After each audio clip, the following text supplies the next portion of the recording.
Yo diría que una persona que tiene una moto de esta y que la usa como hobby, debería hacerle un cambio de aceite siempre que la usa. ¿Qué Sí, tú dices de eso? yo tengo una amiga todos los Los domingos. motores de motocross trabajan por hora, Ah, por hora. diferente al del kilometraje. Ya. Y si el motor, él dio mantenimiento hoy y salió, mañana sale y pasa un río, y ese río, el agua se mete por donde sea y coge un chin de agua, eso hay que cambiar ese aceite obligatoriamente.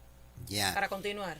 O sea, Claro, se le saque el agua, porque tú sabes que el agua y el aceite no ligan. No, imposible. Los motores de enduro tienen un tornillo abajo que sale el agua y el aceite se queda. Entonces pone su tapón y siguen rodando. Pero ya ese aceite no tiene la particularidad de un aceite limpio y debe de cambiarse. Automático él llegue allá a lavarlo o a parquearlo